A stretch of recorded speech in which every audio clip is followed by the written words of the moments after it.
വെളിയിൽ നിന്നൊന്നും അവിടേക്ക് എത്താൻ അവർ യാതൊരു കാരണവശാലും അവർ സമ്മതിക്കില്ല. കാരണം നമ്മൾക്ക് കാർഷികമായിട്ട് വളരെയധികം വിപണിയുള്ളൊരു രാജ്യമാണ്. ഇപ്പം നമ്മൾ ബാലിയിലൊക്കെ പോയിട്ട് തിരിച്ച് കയറുമ്പോൾ നമ്മളൊരു പരവതാനിയിലൂടെ നടക്കും. അത് മൊത്തം സാനിറ്റൈസ് ചെയ്തേക്കുന്ന ഒരു പരവതാനിയാണ്. കാരണം ഇന്തോനേഷ്യയിൽ കുളമ്പ് രോഗമുണ്ട്. ഇന്ത്യയിലും പലപ്പോഴും ഉള്ള സാധനം. ഈ കുളമ്പ് രോഗം നമ്മുടെ ചെരുപ്പിലോ ഫാമിലോ പോയോ അല്ലെങ്കിൽ മണ്ണിൽ നിന്ന് വിട്ടിട്ട് ഓസ്ട്രേലിയൻ മണ്ണിലേക്ക് എത്താതിരിക്കാനാണ്. കാരണം ഓസ്ട്രേലിയൻ ബീഫാണ് ലോകത്ത് ഏറ്റവും കൂടുതൽ കയറ്റുമതി ചെയ്യപ്പെടുന്ന ഒരു ബീഫ്. അപ്പോൾ ആ കുളമ്പ് രോഗം ഓസ്ട്രേലിയൻ കാലികൾക്ക് വന്നു കഴിഞ്ഞാൽ ആ ഇൻഡസ്ട്രി തകരും.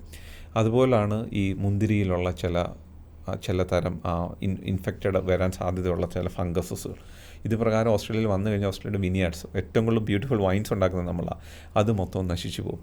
അപ്പോൾ ഇതുപോലെ മുല്ലപ്പൂവിൽ വരുമ്പോഴും മുല്ലപ്പൂവിലും നമ്മൾ സുഗന്ധം മാത്രമായിരിക്കത്തില്ല, അത് പലപ്പോഴും പല രീതിയിലുള്ള അണുക്കളെയോ അതുമായിട്ട് ഫംഗസിനെയോ അവിടെ ഓസ്ട്രേലിയക്ക് കൊണ്ടുവരും. അതുകൊണ്ട് ഒരു തരത്തിലുള്ള ഫ്രൂട്ട്സും ഒരു തരത്തിലുള്ള ജീവനുള്ള കാര്യങ്ങളോ ഇൻക്ലൂഡിങ് ഫ്ലവേഴ്സ് ഒന്നും ഓസ്ട്രേലിയക്ക് കൊണ്ടുപോകാൻ സാധിക്കത്തില്ല.